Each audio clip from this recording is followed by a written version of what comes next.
never slow up, no I don't take shit. I got no love for the fakeness. Now picking up a point, you got the Frenchies, Plomp and Da Costa there, 13 and 14, Singapore. And you got Morelli in there as well, Peter. Where did he come from? How'd you do that, Marco? Wow, you put the Elsas in the 148. It's as simple as that. Pratama, though, started, of course, 15th on the grid. Down in, just ahead of them, sorry, in 12th position. Woken up, haven't you? That's right. Of course, he didn't come. He was pit lane start yesterday, but that was a penalty. Up 14 places now. I mean, that is a heck of a start. This lad is so... When Singapore qualified, it was... He started from 15th, his qualified position today, but still 15th to 5th. Talented, isn't it? Yeah, and Hakim Danish goes up the inside of Brian Uraji to take second place. Fairly far down, but I can't find him on the grid. Oh yes, 23rd, there we go, all the way down, so that's a very, very decent... Thing.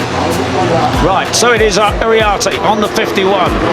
Karpushin in the white hat. So Hakim now is going to chase Veda, and it's these right-handers where Veda did ride so far from him, as well as Mitani in 8th as well. Agostinelli, the Vietnamese. Helmet 17 around the outside.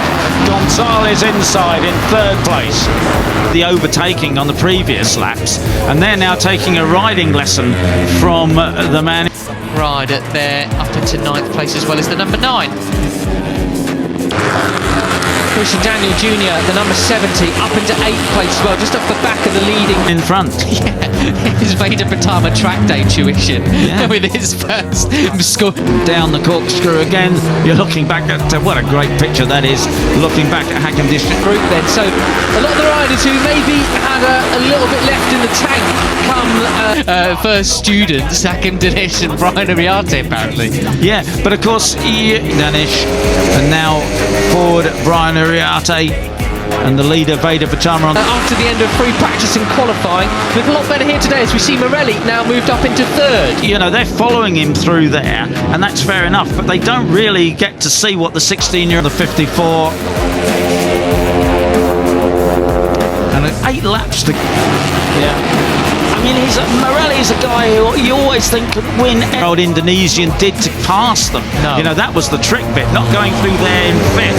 You know, we're not halfway through this yet. There's still plenty to action remaining. They're beanie weekend, but it just doesn't come together for him. Maybe this is his day. Morelli's becoming a bit of an enigma. Virtually flat out, but actually getting up the inside of them. How did he manage that? Yeah, quite. Being very sensible, Peter. It's like a very high-speed game of chess. They're in it for the long run now. This is Yukima, isn't he? On his day, he is quicker than absolutely everybody in this field by a little bit of a margin. Well, it's all changed as well for Pratama this year, because he's joined the Junior Moto 3 group. Doesn't look like any of them are going to really drop off. Pugliesi's made that step up to be a consistent, to be honest. Well, that's right. We saw that at Assen last year. Exactly. But, you know, one weekend doesn't make a champion. World Championship with the junior talent team. He's living over in Barcelona, Spain, the podium contender. Gonzalez clearly knows his place very, very well. No, but what is there's no doubt in his talent, but he's got to keep that consistency. Can he do it at the moment? I think he's even going to an international school there as well. I saw him and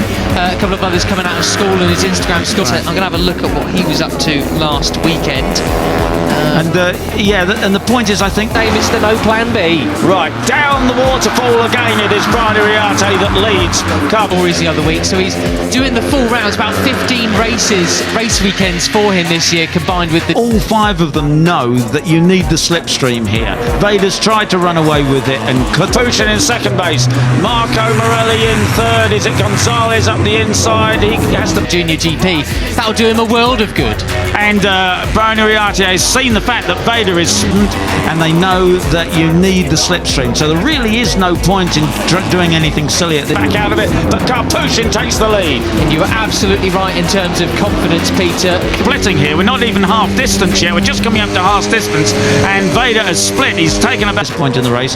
Just hang in there. You've got 7 laps to go and a couple of corners, and then Ramadeepa, who of course got that 2nd place yesterday, up there in the leading group in the dry today. And a 10 bike length lead, and Brian doesn't want to see him. He says there's the usual sorted out over the last couple of laps. And there is the group behind. behind it. It's another slip. He's carried through, he knows he can do it now, and off he goes. That was Danish there. He is, well... Get him behind me. Let's just see whether Hakim Danish follows the script and get streaming battle. And of course, it's the 85 of Katsik Singapong there. Mike Yu is... With Uriarte getting bullied about at the moment, that is certainly helping things in his favour. He's back in the live. It's in beside, gets in behind him as they go after Veda Pratama. And Uriarte is a commonly used name. That's a lot easier than saying Katsik Singapong. Mike Yu. Live cup standings in the lead at the moment. Right, okay, so Karpushin now has a bit of a break. He is closing down. That's a 10 bike lengths lead. It's back to about 2 now. Yeah, exactly that. His mates call him. I'm just having a look then. David Gonzalez in the Moto3. He is ahead of the 32 of Kianda Ramadipa. Yesterday's... well, the action behind, we're not seeing too much of it at the moment, but it really is all action down. Junior World Championship last time out in Jerez just last weekend. It came away with winner. Then it is the 11 with the yellow helmet of Gonzalez in 3rd place. To about 11th place, 12th place, even 13th place, I think, actually, with Mitani and Plonk there. 9 points, 7th place finish in race 2 for him. So certainly taking... Uriarte pushed back to 4th with the orange helmet. Because Christian Daniel Jr. crossed the line in 6th position. He's now been pushed all the way back. And that confidence from there through to here, as we see Singapong up there ahead of Marco Ramadipa in 2nd place, where he finished yesterday. He's got Karpushin ahead of him. This is a cracking 2:11, so clearly it's all action behind. I've got to say, actually, you know, TV Direction are listening in. Morelli then, so this is the battles for 12th and 13th. So Morelli's race, Karpushin from pole, really showing us what he can do here in the dry today. Absolutely superb. Definitely like to get a look at positions 4 down to 13, I reckon, because this is all found his feet a little bit, hasn't he? What was he doing last time out? Last lap around a 2:03, isn't it? And Marco has gone back to 7th place. Bennett Fernandez is very interesting, but it's a bit follow the leader. Clearly, the big chunks being taken out of these KTM 3. But it's ridiculous. You know, Marco Morelli, you remember, go back to Assen last year. That was up to 5th. But look at that, 3 abreast and up the inside. Just talking about it was Bennett. Production machines is happening behind this leading trio. Yeah, that's right. So we've still got Veda can win a race like he's on a different planet. Yes. And then how is he scratching around here for a few points? Obviously, Fernandez, but of course, it really isn't an overtaking opportunity into the left-hander.